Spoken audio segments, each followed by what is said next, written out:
Hey, welcome back to 7-Minute Books. I'm Sam, and today we're talking about Fast, Feast, Repeat by Jen Stevens.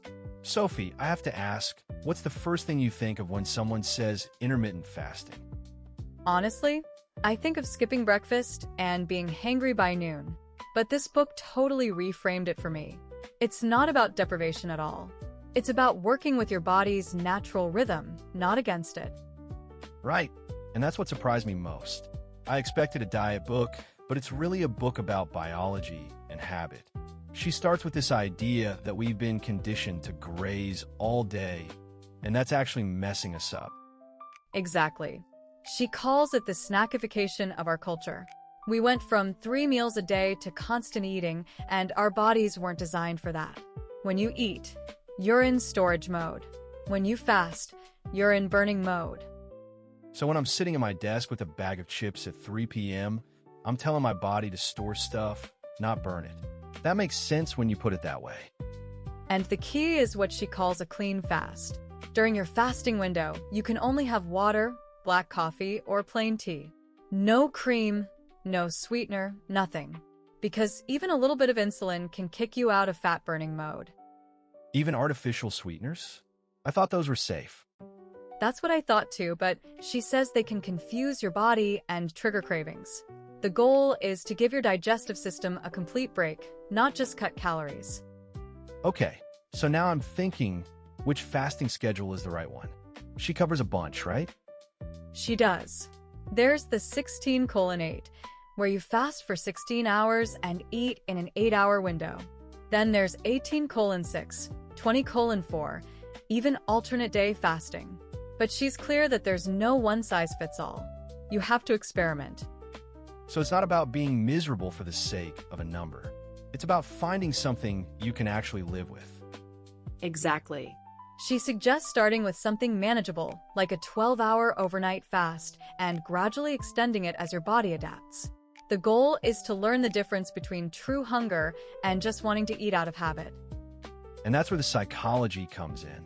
She talks about adaptation symptoms, the headaches and irritability you might get in the first few weeks.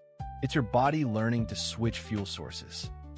Right, and she says those symptoms are temporary. Staying hydrated and keeping busy helps. But the bigger thing is the emotional attachment to food. A lot of us eat when we're stressed or bored, not when we're actually hungry.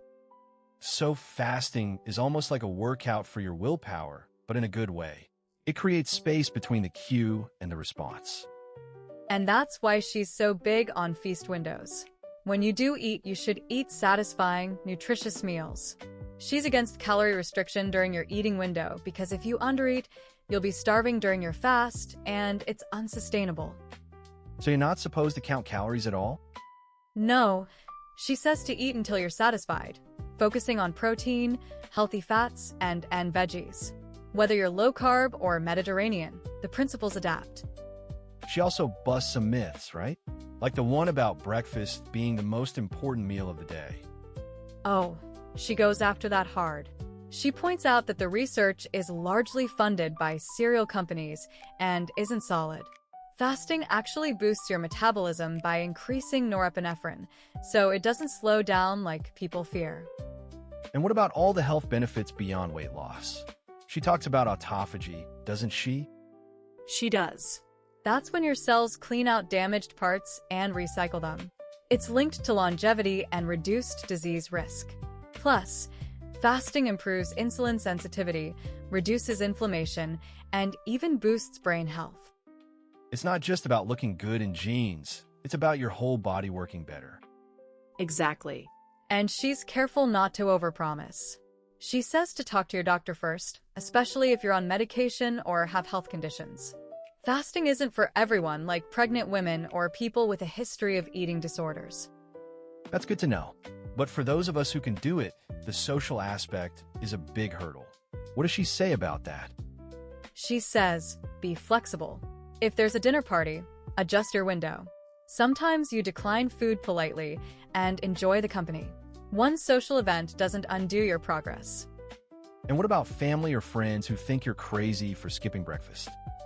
She suggests not getting defensive. Just say it's what works for you.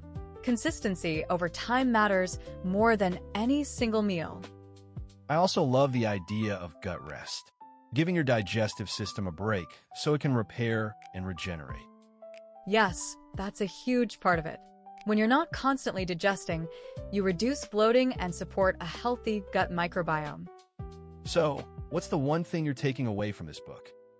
For me, it's the shift from a scarcity mindset to an abundance mindset. You're not depriving yourself, you're giving your body the time it needs. When you do eat, you really enjoy it because you're actually hungry. That's beautiful. And honestly, if you want to go deeper, the whole library's over on 7minutebooks.com/app with over 6,000 fiction and nonfiction titles you can read or listen to in any language. It's $2.99 a month, $9.99 a year, or $19.99 once for lifetime access. And that's the heart of it. Fasting isn't about punishment. It's about reclaiming your natural rhythm and feeling empowered in your own body. We'll see you in the next one.